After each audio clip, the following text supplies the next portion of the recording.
Welcome to Prime Suspects. Alongside Adam Bjorn and Prime Sports co-founder Joe Brennan Jr., I'm your host, Matt Landis. Adam, week one of the NFL season gets an A+ from an entertainment perspective. How would you grade it from a Prime Sports and BetChris perspective?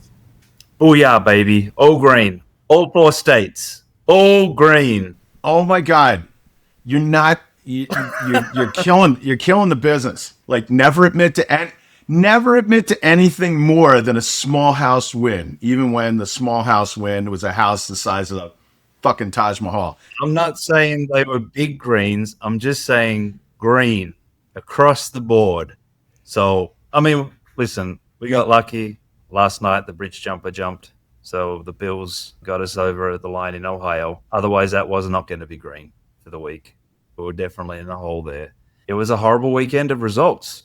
I mean, that Bills game landed again. Thankfully, we had him on the short price on the Ravens. Broncos game landed, and that was 7.5, 8.5, 9, both going back both ways.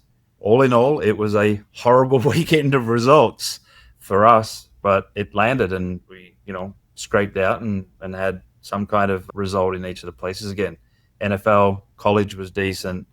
There's other sports in the world as well, some tennis, good results, things like that. So all in all, on the technology side, considering we'd spent a good 6 months trying to get this shit right, making sure there was no failures day one, and this was kind of our big test. We had somewhat of a flawless pre-game live transition for all our clients. It worked. I mean, it was a nice, peaceful weekend, which is rare. One follow-up I'll throw your way, a recurring theme on this show, the proliferation of live betting, often on heavy favorites when they're trailing or struggling to pull away. So bridge jumper bet on Baltimore aside from last night's Buffalo comeback. We had Denver, Arizona, and Philadelphia as the top 3 selections in Circa Survivor. Cincinnati and Pittsburgh also in the top 7. Now, all 5 of these favorites won, but all 5 outcomes were up in the air to a degree late in the fourth quarter. So, Adam, how did all the close calls with those favorites ultimately coming through affect your live betting results? New Orleans dropping that, getting that tie there would have been huge. That was a big, sad one. The Browns, fuck the Browns.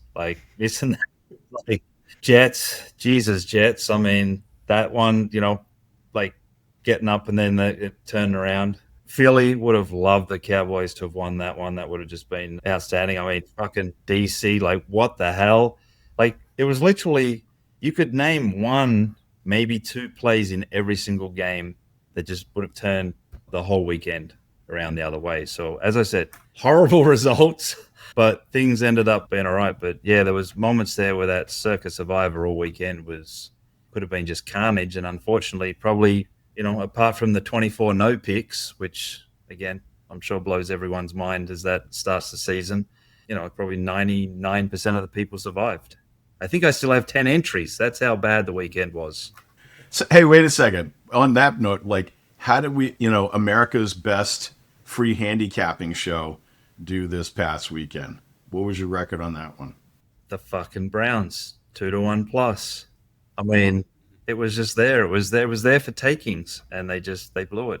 The funny thing is, saying that and the Jets and everything. It's all right, look, this game, the data points. There's all these smart people pointing all these models and everything like that. But Browns still got a Browns, Jets still got a Jets, and there's just sometimes you look at teams and you're like, they're losers.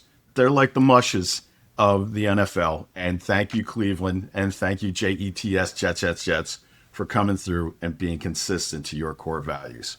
Well, Joe, I'm going to try not to get ahead of myself, but it would be great if this is the year the Chargers could stop chargering beyond that season opener on Thursday night where you clearly did not share Adam's rooting interest and what we saw Friday night across the whole slate through last night. What were your top takeaways from week one across the NFL? My top takeaways is the amount of irrational exuberance and overstatement that takes place even on this show about certain teams' performance in week one. One of the things, I don't think you can get too high or too low on a lot of these teams' performances. I think Detroit is a great example. I took Detroit getting 2.5 points against Green Bay. And that was with the Green Bay Packer fan upstairs, Mrs. Brennan. The only reason she'll find out about it is if she listens to this podcast, which she never does. But that, to me, I was shocked by that result. But it's, the first game, you see these teams that they don't play their starters throughout the preseason. They either don't give them any snaps, a la the Eagles, or very few snaps, because they don't want to wind up like, I don't know, the Chargers and have a raft of injuries. And they all underperformed, to some extent this weekend. So what'll be interesting to see is, the kind of overreaction going into week 2. Like, I expect there to be a lot of flood of public dollars onto teams like Dallas, like I always want to say San Diego. It's where they belong. It's where they belong, God damn it. Right? But it'll be interesting to see how the public overreacts in the betting markets to some of these performances, when I think it can just be all chalked up. There's like a handful of teams, Chiefs are another one, like Andy Reid doesn't play his starters in the preseason. It doesn't help when his all-pro tight end is knocking out their WR2 when their WR1 is already out. Of course, I'm happy about that with the game coming up between the Birds and the Chiefs this coming week. So, yay. But it'll be interesting to see that and how other markets adjust. There'll be one that we'll talk about later on that I think will be really interesting to see in week 2. All right, so there's a tease to our third segment of the show, but for now we will move on to our second segment. And as regular listeners will be well aware, this is the part of most episodes where we might weave in a segment on DraftKings or prediction markets. Well, today it's a segment on both DraftKings and prediction markets, courtesy of DraftKings CEO Jason Robins, suggesting he's not concerned about prediction markets overtaking traditional sports betting for 2 reasons. One, viewing the UK as a case study where exchanges never achieved double-digit market share. And 2, because prediction markets won't be able to offer the same product depth as DraftKings, which according to Robins is only possible because they limit sharp bettors.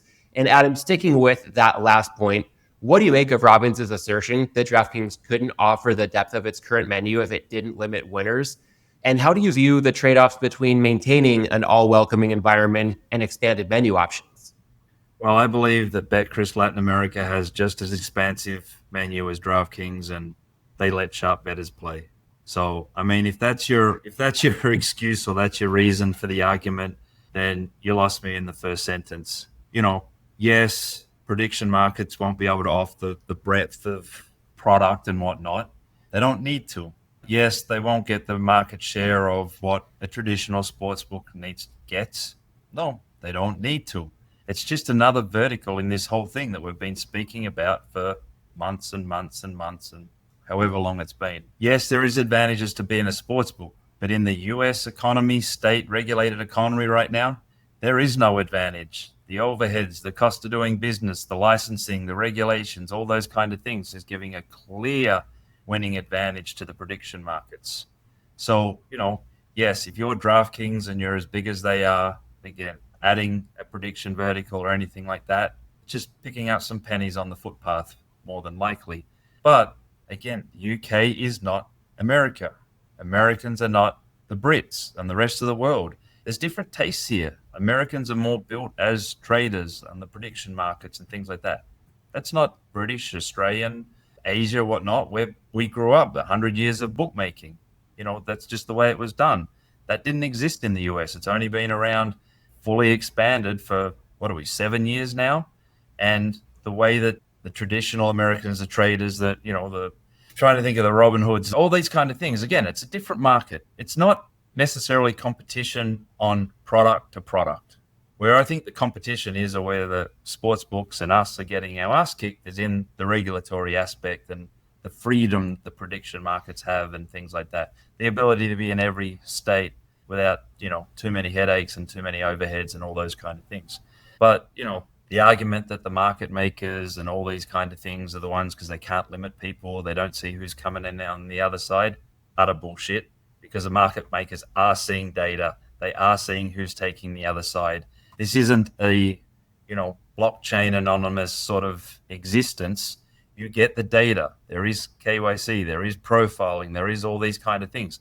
No different at Betfair. You understood majority of the time, if you're a market maker and you're in a position of partnership, of who was coming on the other side and who was eating up, your offers and things like that. So, some valid points, but he really just lost the whole argument when saying, well, they can't limit sharp guys. That's the name of the game, I guess. And Joe, I don't even have to ask if you have anything to add here based on your Twitter post last Friday. And I'll quote, "Nothing to see here, just the CEO of the largest US-based sports betting company admitting his multi-billion-dollar firm can't do what some offshore sports books have done for more than 25 years. Yeah. I mean, look, all this points to is the choices that people make with the money that they have. They've raised tens of billions of dollars in the public markets, and what they've chosen to spend that money on is marketing. Okay. But at the same time, then they're whining and crying to the Department of Justice and to states attorney generals and anybody else who will listen about how they have to shut down the big, bad offshore betting industry, right? And then you got the American Gaming Association saying the same thing. I don't know how they can maintain the narrative threat. Of course, Jason's got to put the brave face on everything, doesn't he? Right? Oh no, everything's fine. All is well. I picture that scene at the end of Animal House with Kevin Bacon as an ROTC officer in the middle of the riot, standing there trying to calm everybody down as everybody's running around. Be calm, all is well. And then he gets trampled to death. Of course, Jason has to say this thing. But of course, at the same time, we all know they've made an offer for Redbird, that they're trying to get into a tie-up with Kalshi. So, okay, maybe Jason is putting a bow on it, but at the same time knows he can hear the footsteps of the prediction markets. At the same time, there's this huge well of liquidity out there. Like Adam and I have been saying for what, 6 years now, as we started this project, that for every dollar that's bet in the regulated markets, there's at least another dollar that's being bet in the unregulated markets. And then, wow, American Gaming Association, they went out and they out-hyped Adam and Joe by saying like, oh no, there's $2 for every dollar that's being bet in the regulated market for, that's being bet in unregulated markets. Like, okay, well, what is it, guys? If they would just stop, if all these guys would just stop for a moment, and maybe of like the $20 billion that they've raised in the public markets, they spend what? I don't know, 50 million, 100 million, whatever it might be, to build up their risk management capabilities so that they can go and they can start attracting all the liquidity, all of it, not just guys that they've genetically identified as losers, right? And kicking out all the guys that they've, data sorted into being potential winners, not even winners, but potential winners. If they could just spend 50 to $100 million of that hard-earned money that they did with their Salesman Roadshow in the public markets on those systems and staff those risk management teams with the amount of people rather than putting them all in as hosts to go and service their VIP programs, they'd be able to take every bet under the sun, right? How did BetChris and Pinnacle and all those shops do it for all those years? I don't know. It must be magic. And it's not because I head that off. I said it's not because they don't pay taxes, because the taxation part of this game has nothing to do with risk management. It's just making a choice that you're going to be a marketing brand. You're going to be Coca-Cola or Pepsi, and you're not going to be a bookmaker. So it was like, again, another in a series of long, sad statements that guy's made where he says the quiet part out loud about their business and, gets me in a lather. We'll see if we can continue that for just another moment here, Joe, because I'd also like your point of view on the other piece of Robins's rationale and wonder what you think about how comparable Betfair circa 2012 and the decade leading up to that year might be to prediction markets in 2025 that are being distributed across apps like Robinhood with more than 14 million monthly active users. Betfair never became bigger because they didn't really go out and kill it marketing-wise. If anything, Betfair had more of an opportunity. And if I remember correctly, it was like the Ladbrokes and the William Hills of the world were screaming foul because of the business model that Betfair had. They weren't like a traditional high street bookmaker. Betfair was up against brands like Ladbrokes, Hills, eventually Paddy Power, Coral, others, that they had integrated businesses. They had the high street betting shops in addition to their digital practices. So saying that like, oh, they never made much headway against us. It was a different market. It was a different time. But comparing Betfair to what the prediction markets are doing right now, that's crazy. Like right now, the prediction, like somebody tell me, like, Matt, you're always good with the trigger finger on Google here. How many people does Robinhood currently have as registered users just in the United States? Okay. And we'll compare that to like what did FanDuel and DraftKings have in their databases as DFS shops before PASPA was overturned? Because I remember people saying that like, oh yeah, I would be being interviewed by like a New York Times reporter, and another time it was a Bloomberg reporter, and they thought that, oh, it was going to be William Hill was going to dominate the United States when it came to sports betting, and then the casino companies, and that, well, DFS, they don't have the DNA to do this. And then FanDuel and DraftKings just ate everybody alive. And why? There was only one reason, is because their databases, because they had 50 states worth of deposited real money DFS players that all they had to do was flip a switch, and now they're sports bettors, right? And really quickly, Joe, to that end, Robinhood had approximately 25.5 million funded customers in the US as of the end of January 2025. Oh my God. Right now, if I was Jason Robins, I guess I would be talking all sorts of fearless shit if I had somebody like Robinhood who has 25.5 million funded accounts right now that they could be anywhere. They could be California. They can be in Utah, for God's sakes. Utah! And you can put down a prediction contract on the NFL this weekend, right? On spreads, on parlays. So if he isn't afraid, he's either lying or he's stupid. Which one does he prefer? Because neither one of them are a good look for him. And especially when everybody knows he's been looking at how do they get into this business. So comparing it to Betfair, it's not even close to I guess it's convenient to use Betfair. Betfair never reached like critical mass as a consumer product because they were never really marketed as one, were they? But it'll be up to Kalshi and Polymarket and Robinhood to decide just how down market they want to go with their marketing right now. But they already have, Robinhood's the juggernaut here right now. 25.5 million, and I can only imagine how much money is on average is in those funded accounts compared to the amount of money that was in those DFS accounts when FanDuel and DraftKings heard the starting gun in 2018. Well, bringing our first episode of the new NFL season full circle with a week 2 look ahead, Adam, Washington, Green Bay on Thursday night, as well as Sunday's Philadelphia, Kansas City Super Bowl rematch, bring at least some promise that week 2 might be able to live up to that stratospheric bar week 1 set in terms of entertainment value. In terms of potential betting value, what are the biggest early moves you've seen so far, and what are you going to be watching most closely as the week unfolds? Well, speaking of that Philly-KC game, we've only got plus action there. Philly +1 on one side, and then it moved to 1 the other side, and now we're getting KC +1, 1.5 on that side. So as long as that's not another 1-point game to really screw with us there. I mean, it sort of shows up. I mean, the one that I did see, New England from 3.5 to 1. If you watched that Miami team yesterday, it wouldn't have mattered who they were playing. I'd be looking to take points against them, even New England losing at home to the Raiders like they did. I mean, that one was the big one of the day since the number went up yesterday was the 3.5 to 1. Jags, all the action when it opened was +4, but once it got to 3, it went -3, -3.5 on the other side on that one. So that looks like it's the right number right now, right there. 49ers 5.5 to 6 against the New Orleans. But the one that did jump out as well on the college side was Tennessee, open +7, got betted for it all the way down to 4.5, 4 +3.5, and then Georgia money started coming in at -3. So that's what you can do when you have sharp players. You can open a number and get to where you need to be very, very quickly after a few bets. And Joe, Super Bowl rematch aside, as our resident Eagles fan, and I'm with you cheering for the Birds this Sunday, what are your biggest storylines heading into week 2? Can Jalen Carter keep from spitting on somebody? Apparently he started a trend too, because some kid in the Florida game spit on the game-winning drive. Real class, baby.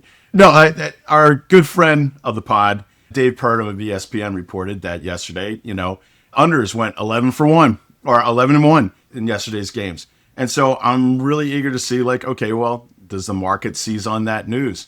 That's a pretty, I don't know if that's a historic run. The only way you could be better is if it was 12-0 on the under, but that was pretty fantastic. It will be interesting to see how the markets correct themselves or move this week with that. I'm going to interject really quickly right there, if I may, because I'm glad you brought this up, Joe. Adam, I heard Rob Pizzola mention on the Forward Progress Weekly Reset that he was seeing the recreational books largely shading lines lower than the sharper books, which we rarely see with totals. Usually recreational bettors want to see points. They'll bet more on the over. How much do you think Joe's point and David Ferdinand's point about the underperformance in week 1 is playing into what we're seeing at a lot of the more recreational books across the early week 2 marketplace? Yeah, well, I mean, we needed the unders, and I imagine that's where a lot of our green come, because I know when I walked into the room, they said these 3 teams and all the unders. So, I'm surprised that they're doing that. Usually rec players just play over. I'm sure a lot of them get that stat 1-11 over and going, well, this is the week, has to even up. So it's multiple ways to play that one. But yeah, maybe that's something that they're looking at, but I wouldn't read too much into it. I think, there's an adjustment of the numbers. They would see why it fell that way. I mean, there was a few games that flew over. I mean, there was a lot of bad teams yesterday. So, Joe sort of said with the teams not playing in the preseason, the offenses maybe not gelling, so the defenses had a bit of an edge in certain spots. But yeah, I wouldn't be taking too much notice of that. But, just quickly looking at it, nothing's standing out that all the action's coming in on the under right now. Joe, I didn't mean to cut you off. Just wanted to dig a bit deeper on that point because it's pretty uncommon to see that dynamic. Like, Adam knows more about this than I do, so let's not pretend. Okay, I would definitely want his opinion on this. No, but it's like anything. Like, so Purdum's with ESPN, so that got reported. How many people? Now that's filtering out to like our dozens of listeners, and like Purdum's thousands of followers. How is this going to filter out through, the blogosphere and the Twitter sphere and everything like that, and becomes a data point for everybody from like the touts to people who would like to think that they are aspiring sharps mining this kind of stuff for next week. There's a reason why the NBA playoff zigzag phenomena exists, and it'll be interesting to see if there is any level of reaction to that with the totals market next week. Well, to the audience, from overs to unders and everything else across the board, however your NFL Week 1 portfolio materialized and whatever Week 2 has in store for you, we hope you're enjoying football's return as much as we are. Thanks as always for tuning in, and we'll catch you next week. Thanks for listening to this week's episode of Prime Suspects. Register for Prime Sports at primesports.com and download the Prime Sports app. You can follow us on Twitter at PrimeSuspects_, at Joe Brennan Jr., and at Adam Bjorn 2. You must be 21 or over to play on Prime Sports. Always bet responsibly and within your limits. If you or someone you know has a gambling problem, call 1-800-GAMBLER.